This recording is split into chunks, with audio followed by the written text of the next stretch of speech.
Right. So borrowed words, they are, again, they're a bit of a minefield because you have obviously things like in English, which are borrowed from other languages, like robot or bungalow from India.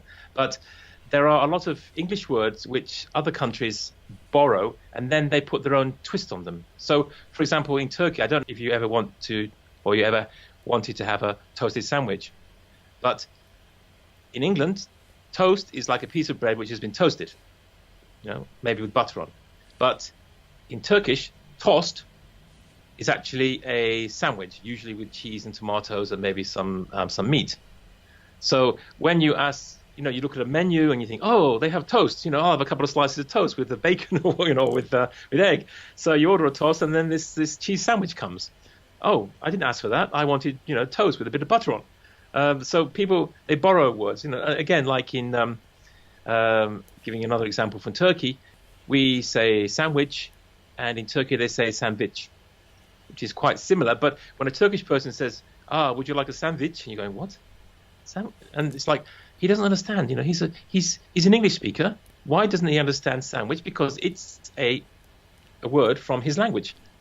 Right. And it's not just that, it's about pronunciation as well, because different letters are pronounced differently.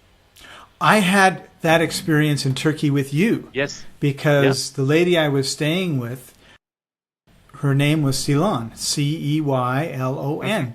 And, but for some reason, I never called her, like for a week, I never called her by her name because it was just something wasn't, I don't know why. I guess I knew that was not how you said her name.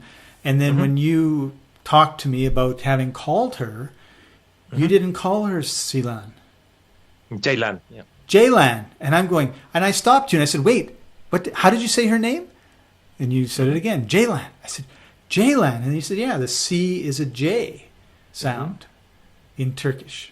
And I'm going, oh, am I ever glad I wasn't calling her Ceylon for 2 weeks, right?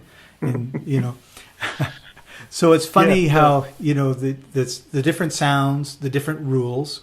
Like in English, there's a rule that if you have a vowel and then you have 2 consonants and then the rest of the word, the vowel is what we call short, I believe, right? So A would be ah, like if it was, right? But if there was only one consonant and there's a vowel, then the A is long. And so it would be A. So in my name, Paton, it should be Peyton because the A should be long. Some people who have kind of my last name are Patton, Patton, right? But my name is, my family pronounces my name Patton, even though it's spelt and should be pronounced Peyton. And the big joke on that for me is I say, well, and I think this is true, but I could be wrong, is my grandpa and my great-grandpa had a fight over how to say their last name, and great-grandpa Peyton died before Grandpa Patton died, and so Grandpa Patton won the argument, and that's how we say the name. And it took me a long time to realize that I was actually saying, because people would say, that's not how you say Patton, you say Peyton. And I said, no, we've all my life we've said it this way, and I defended it until I, read the rule and I realized, oh, this is wrong. How come? Oh, Grandpa wanted to be Patton.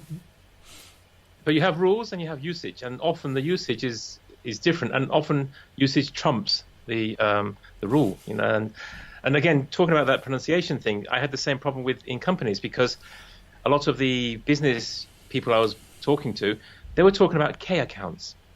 I was going, K accounts.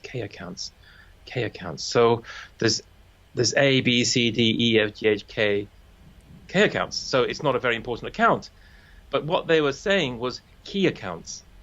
So they used the English word, but they put their own linguistic twist on it, and it became K accounts. So I was thinking the letter of the alphabet, and they were thinking, key as important. And we were very, let's say, we had a bit of confusion about that for a while. I guess. Yeah. That's a great example.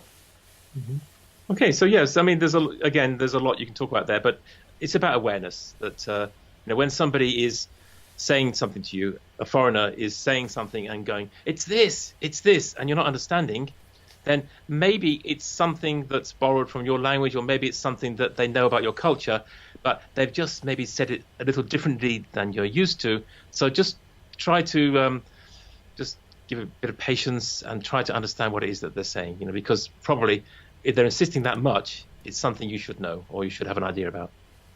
Right. And in our next lecture, we're going to go native.